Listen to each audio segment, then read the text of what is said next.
In Print Radio. In Print Radio is a show about writing by writers, covering the process from the initial idea to the final words on the page. Welcome, I'm Bob Francis. Today, Sandy Colbert sits down with author and store owner Curtis Miller. Joining me today is Curtis Miller. He's the owner of the Seat Tech Shack in Belvedere, Illinois. Welcome, Curtis, to WBOM. Thank you for having me. It's a pleasure. First of all, tell us about your shop. It's a little bit on the unique side. It is part bookstore and part, I'm not quite sure. Yes, you are correct. Unique is a good word. When I was younger, I always wanted to work and own a bookstore, and that's tough today. So I also missed Radio Shack very much. So that's what this store is kind of a mix of, is I've got a lot of the do-it-yourselfer stuff for TV antennas, wireless security cameras, phone chargers, anything you can think of that connects to the internet, and really wanted to have the do-it-yourselfer be able to do things, but I also wanted them to do it with quality materials, and that's one of the reasons that I started the business. So. And what made you decide to also include a bookstore? Well, I've always wanted to write, and I finally actually did that. And when I had the bookstore or the store here, I really wanted to offer other people have the chance to sell anything that they've written and give them at least a little marketing, a little recognition. Not to mention, I kind of got to have my bookstore. What do your customers say when they come in the store? Are they surprised to see books? I have a couple customers thinking I'm still a dentist office from before, so I've had a couple people looking for their teeth to be cleaned. I don't do that here. But a lot of people will come in just to see what we do. They see the big new sign up front, they see the neon, and they want to just kind of poke their head in and see what we do. And the second they see what we do, they go, oh wow, I do need a gift for a friend, or hey, you know what, I need this little widget that I couldn't find on Amazon. So that's great. It's been a lot of fun. Tell us a little bit about yourself. I know you've got quite a varied career, plus you are also in the National Guard. Yes, I'm in the Army National Guard. I'm a signal officer, or signal NCO. And yeah, a little bit about myself. I'm 34, I'm married, I have 4 beautiful children. I'm local, so I live just 5-6 minutes from here, which I didn't want to live out here. My wife gave me the idea, and I fought it, and I cannot believe I've lived anywhere else in my life. So I really like the Belvedere area. I have degrees in, we'll call it IT. Nobody knows what I do. And, I really wanted to write, as a young child. So I wrote little books and fell in love with it and ended up following in my father's footsteps. He was with the Union for a number of years in Chicago as a low voltage linesman. So kind of followed in his footsteps, fell in love with IT, and joined the National Guard about 11 or 12 years ago as an MP, military police. Spent 6 years as an MP and decided, why am I an MP? I'm an IT guy. So I transferred over and into their commo or signal area, and I love it. It's one of the favorite things I've ever done. So you're still in the National Guard? Yes, I'm still in the National Guard, and I'm actually looking to get deployed next year to several locations, and gonna continue my learning experience there as active duty. But you never know when you're going to be called up. Never know. We've been called up plenty of times in the last 3 or 4 years for civil unrest, because even though I'm a signal guy now, I'm still an MP. The Army, you just kind of add on jobs. You don't get rid of your old ones. So I've been called up several times for some civil unrest in Chicago, civil unrest in Ferguson. We spent some time overseas in Germany. They had some issues with training soldiers. Yeah, it does come out of nowhere. I think this past year for my annual training, I got the call the night of and say, we need you here at 4 a.m. the next morning. So wow. It's pretty stressful, but I do have a really great, my wife is amazing. She must be. Yeah, everybody, they always ask me, they're like, oh, you have a store and a business and you wrote a book, and how do you do all these things? And I just point towards my wife. I say, she's amazing. So. And you've got 4 wonderful kids too. I got 3 wonderful kids, and one, he's still kind of like a puppy, like biting and rugged. But I got 4 beautiful children. I'm very, very blessed and very fortunate. So. Well, the other dream that came through is you wrote a book. Oh yes. Yes, when I was in basic training, trying to keep myself sane instead of bothering my family and friends with 1 million letters a day, I grabbed a composition notebook and started with some short stories and then some poems, which I burned because poetry is not my strong suit, and started Hell Ride and just kept going. I couldn't stop. Well, tell us about Hell Ride. It is it is about, not vampires. Zombies. Zombies. It is about zombies. Yeah, I'm a little 12 years too late on the zombie train, but when I did write it, zombies were big in the pop culture. I originally was just writing a short story about a trip I made up north to visit my great-grandmother who was dying of everything, Alzheimer's and dementia, and she'd trip and fall and have massive hemorrhaging. And every 5 minutes over the course of 3 or 4 years, we went up north on, we used to call them hell rides. Last minute trip up north on a Friday night. We'd leave Friday, we'd come home Sunday. And I kind of combined every one of those trips that we ever took into one trip. And then we encounter a zombie apocalypse. So. And so all this started with your grandmother? Yes, all this started with my great-grandmother. She had passed away right before I had gone into the National Guard, so she was on my mind. And then my mother and I, we were big zombie fans. We'd go to a house and look at a window and go, that's not a good zombie house. It's too high, it's too low, it's glass. And we actually lived in the house we used to live, a house I grew up in, had this giant pane window that was right up to the ground and went all the way up to the ceiling. And my mom would say, the first sign of a zombie apocalypse, we need to get out of here. And we'd go up north. And it's nice and safe up there, and we'd always joke around about it. And I kind of took a lot of that and put that into the book. So, a lot of people, they call it a fictional autobiography. My friend Zach coined that term, because other than the zombies, most of the stories that happened and most of the characters in the book are real characters from my life and people that I've known, and they've loved and enjoyed reading it and finding my little things that I've tweaked about them, to make them mad. Is my mother in the book cooks me turkey meatballs, and she hates turkey meatballs. And I think she was the big first complaint I had is, don't tell people I make turkey meatballs. What? I don't like turkey meatballs. Then they're going to want them. So it was a lot of fun. So you got a lot of support. I got a lot of support. Like I said, I wrote it 12 years ago, and it was sitting in 2 composition notebooks on my bookshelf. And 7 or 8 years ago, my wife and I were just hanging out in my office. I was working late, and she was just keeping me company, and she's looking around all my trinkets and goofy things that I have on my shelf, making fun of me for still having Pokemon caricatures and all that. And she pulled it off the shelf and saw it and went, what's this? I go, I wrote a book. She goes, what do you mean you wrote a book? When did you write a book? So she started flipping through it, and for what she could read with my chicken scratch handwriting, she goes, you should type this up and publish it. You always talked about it. And I go, yeah. So I would type up a page or 2 here and type up a page or 2 there. And when COVID hit, the company that I was working with, nobody wanted to come into work. I worked with a lot of people who had some alternate illnesses and didn't want to go out there. Well, business still had to be done, so I volunteered to come to the office every day and collect deliveries and keep things organized and make sure the toilets weren't overflowing and all that. And I had a lot of free time. And I decided, I think I'm going to type up the book. So I typed up a first draft. I read it myself and then typed up another one and gave it to my friends and family. And I had 30 or 40 people read this book and give me their own little edits. And then it just kind of grew into that. So what was your publishing experience like? My publishing experience, originally I published through the Amazon Kindle publishing. Right. And I really liked it, but once it's there, and I wanted to see what I can get with marketing. So I ended up going with another publisher, Author House, and it was a good publication, an experience was good, and I really, I've heard about a lot of other people, some of the books that we're selling, I've heard a lot of great publishing experiences, so I don't know, maybe I'll try something new with the next book, but it was tough. I think people really I didn't understand how much work editing a book really was. Oh, yes. Holy moly. My wife actually read the book too. And she was the one that I was afraid to read the book. My wife doesn't, read a lot, and I think she's the one person, if she could have said something about it and it would have hurt. Because I'm really good at constructive criticism, but I really wanted my wife to, and she read it and gave me one of the most thorough edits that I had, and she was awesome about it. And that was when she looked at me and said, I think it's ready for officially published it. So. I don't think people realize how important an editor is.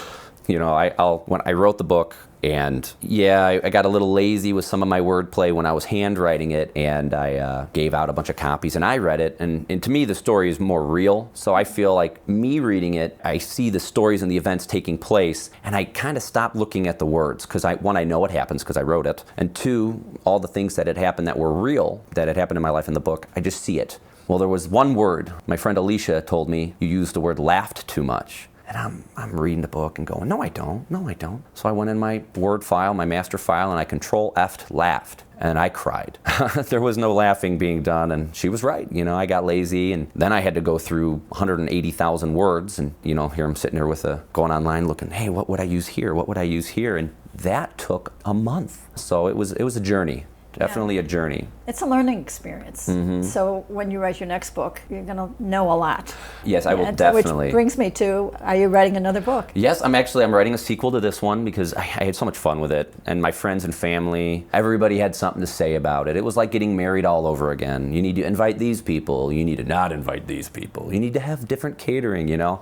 I felt bad. I focused on the two main characters of the book, and then people kind of just fell into place. Well, my mother and my father and my grandparents are only in the first couple of chapters, and then they were really upset. They're going, man, you should have written more about us. So the next book, it's going to be, you know, I'm not going to spoil it. I want you to read my book. It's going to be more of taking place between one group as well as the next group. You know, it's going to switch back and forth from different perspectives. And I've actually given it to some of my family members the first couple of chapters, and they really liked that. And then I'm working on a couple other books too. I'm actually almost finished with, what would they call that, a sophomoric effort? Isn't that what, I guess your second book they call it, your end? It's more of a book based on mental illness, and it's not really there yet. I haven't had it edited yet, so it's all me for now, but I'm really excited for people to see it because... And it'll be a non-zombie. No zombies. No zombies. No, not in that one, no. Yeah. No. But you see yourself down the road to continue writing. Oh, yes. I have a lot of fun doing it. And, you know, it's actually destroyed my wanting to read anything. I used to read, you know, 3 or 4 books a week, and now I just want to write. You know, even if it's something that's a short story, just something for me.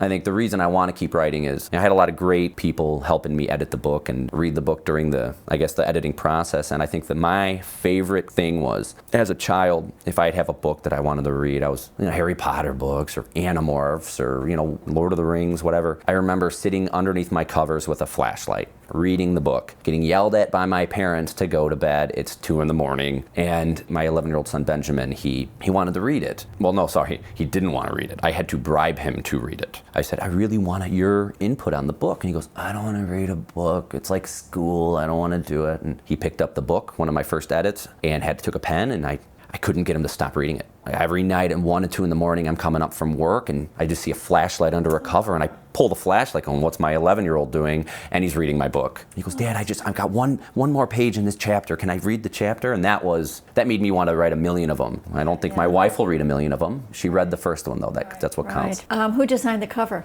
Dennis Franzen. He was the neighbor that I grew up with. Talk about artistic. This man could take something and turn it into something else.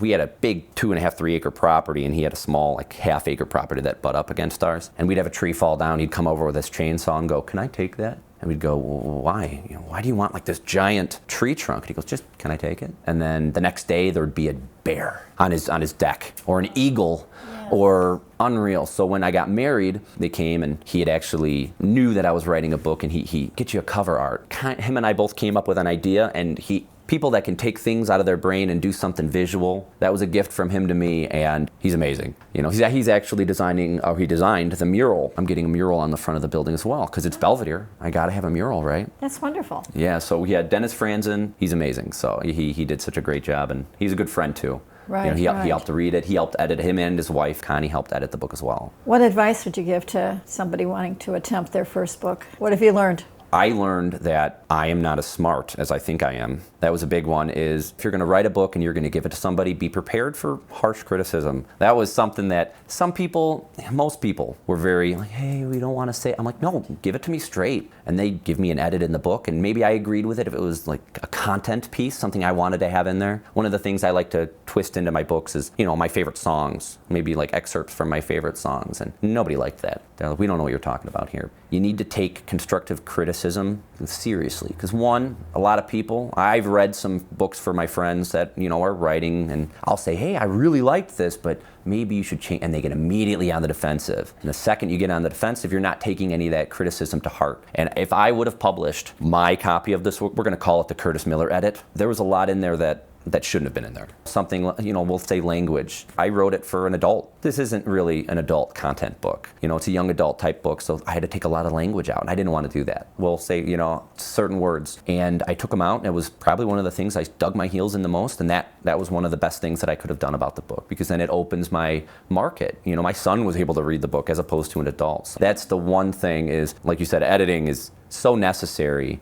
but when you do have somebody edit it, just know they might not have the best things to say. And if they do, it's not because they hate you or your book stinks. It's because every book needs to be edited. So What I've learned is to phrase it as, how can I make my book better? That makes a big difference, as opposed to, will you edit my book or give me your opinion? And then they feel they have a vested interest if you say, how can I make my book better? yeah, because it's not about, hey, fix this for me. My friend Alicia and her mom are crazy when it comes to the grammar and you know, what did you use here? Is Oxford comma really, Curtis? Those kind of things. And my mom doesn't like looking at meticulous, but my mother read the book and she was able to give me content or continuity issues where she's like, you said this earlier, but this happened later. And really it was because when I was writing the book, I was shoving it in my Camelback in the Army, and I'd pull it out and I'd write a couple sentences and I'd shove it back. So it was very stop and go. And that was one of the big things that editing helped, or we'll say book betterification.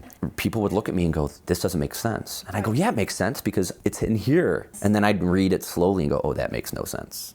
Yeah, let's fix that. Let's change that. So, And it's hard sometimes. it's very hard. It's very hard because, like I said, my wife is the one person who could have destroyed me. Everybody else, it's my wife. I want her to look at me as, you know, someone who's doing something, not just, I want her to see what I'm doing. You're serious. Yeah, and I am very, you know, whether or not this book is not going to be adapted to a screenplay anytime soon, but it was something that I wanted to do, something I needed to do. Exactly. I've always wanted to write. You know, having her go through it and read it, I think it meant way more than she thinks it meant. She thought she was just editing, but her giving me, that was my final check mark. And I said, okay, if my wife says it's good, we went through my wife's edit, and I went and had it edited professionally for grammar and goofy things. Yeah, I think there's a lot of people out there, especially with Amazon and all the different ways of getting a book published, that they will just write it and send it out there. They're doing themselves a disservice. I almost did that, because I don't know anybody who's ever written a book up until now. I know a bunch of people who have written books and published and done it, but I wanted to get it on, I wanted to have it online, I wanted to say I did it. That was the lazy way, and I didn't want to do that. It was expensive, it cost money, it cost time and effort. I mean, a year. There was a year that I had this book being edited. But I take a look, I still have my first copy, and I look at this copy that's sitting on the shelf. It still has a couple of mistakes, you know, a typo here or something. And I've got a copy in my office right now with little bookmark flags. And, you know, I want to make sure that when I do send it in to get fixed, I can fix them all. But I mean, a year. And I look at that copy and this copy, and it's as if they're two different books. Even, you know, the storyline as well. So now, where is your book available? My book is available anywhere books are sold online. Author House, that's one of the things they do really well, is the marketing of the book. So most of the people go on Amazon. Goodreads, you can get on a Goodreads. We just finished the audiobook, is also available on Amazon. So for those of you who like listening to things in the car, yeah, it's pretty much, and it's also available here at the C-Tech Shack, 121 South State Street in Belvedere, Illinois. If you want a physical copy and you want to come meet the author and That's right, and get it signed. And Yes. get it signed and geek out about the nerdy stuff I sell here in the shop, or vintage transistor radios. I got a bunch of those too. And You do. yeah, we got a bunch. I want to remember C-Tech Data Solutions, my parent company, started as a IT company installing TV antennas. Now we do a lot more than that. But I don't want to forget where I came from. That's important to me. Channel Master was a very good partner, and I made sure I sell a lot of their stuff here because they remind me that I could do a bunch of big work, I could do a bunch of crazy stuff, but this is what we started off. So, and I do like I'm a vintagey guy. Played too many Fallout games as a kid. Well, I think you're an inspiration to a lot of people. I mean, you could meet you and say, I could do anything, because that seems to be your attitude. It's like, I want to sell books, I want to write books, I want to sell all of this other stuff, and you're doing it. And a lot of people will hold themselves back because they'll think, well, that's ridiculous. You can't put a bookstore in the middle of an IT shop. Now, you said my wife was a lot of that inspiration. When I met my wife, I met her in NIU, my last semester there, and I always joke around, she's that girl I met in my sign language class. But she really, even as a girlfriend, as a fiance, now as a wife, and now as a mother of my children, she's the one who says, Kurt, you can do this. And most of the time I'll come up with an idea and she goes, I don't know about that, Kurt. That kind of, maybe not. But when, you know, I saw this building, my wife found the building. She knew I was looking for a space to set up shop, and she found this, and she goes, I think it's ugly, but this is your kind of building. And we walked it that day and bought it that day. And you know, again, I like to say, a lot of people look at me and say, man, you're doing all these great things. I have a support system with my mother and my father, my father-in-law and mother-in-law, my brother-in-law, my sister, my wife, everybody. They're the people that help make this happen. And you believed in yourself. No, I didn't. My family believed in me, and that gave me the confidence to believe in myself. You know, because Right. I'm a really self-deprecating individual. Poke fun at myself a lot. I poke fun at what I do a lot. And I have a lot of people in my family going, don't do that. Look what you have done. I employ several of my friends that lost their jobs during COVID. And we helped people, you know, with the C-Tech Shack, we help people save money on cable and internet. You know, we do a lot. And I have my family to remind me of that. Right. So. Well, I think when all is said and done, you are going to be an inspiration to a lot of people, because people sometimes look for obstacles. Mm-hmm. And, you know, to be able to say, you know what, this isn't a ridiculous idea. This is not a crazy idea. Even writing a book, a lot of people will say, I can't do that. I still, to this day, my National Guard unit down in Milan, Illinois, a shout out to the 123rd, but people look at me and go, you wrote a book? Yeah. And then all of a sudden, the next day, like, I need you to sign this, or the next drill that I come to, and that really helped because I was afraid. I was afraid this is something, putting a book out there is putting part of yourself out there. If I would have given this to a couple of people and they looked at me and said, Kurt, do me a favor. Don't ever write again. Burn this. Just be done with it. There was a lot in my life that I wouldn't have been able to do, but I had so much help and so much support, and it's given me that confidence to continue, you know, to start a business. You know, I wouldn't have gone out on my own if it wasn't for my wife and my friend Zach pushing me to start my own business. And now, 7-8 years later, I can't believe that I ever worked for anybody else. I can't believe that I almost didn't do this. This would have, if my wife didn't pull it off that shelf that night, it's still on my shelf, but I would have never pulled it up. I would have never dusted it off, and I would have never done it. So this will be great for your kids. Yes, to see, you know, you can do it. You Yes. could tell your kids that, look what I did. You can do whatever. Follow your dream. The second that I got done with this and it was done and my son read it and loved it, him and a friend of his wrote a comic book. And you know what? I think it was about talking food, and it was one of the best things I've ever read. And it was a full, almost graphic novel length. And he had these food puns, because my son and I were like doing the dad jokes back and forth. And the greatest, reading his little comic book strips with the animation or the pictures that he drew in it, and that made me feel good. I have a lot of pictures around of my kids drawing my logos and what do they call them? Perler beads. My son Benjamin first thing he did when I had my logo drawn up is he spelled it wrong. So I got a perler bead of CETC, and he's so upset that I keep it. I'm never getting rid of it. That's something that's going to sit in my curio till the cows come home.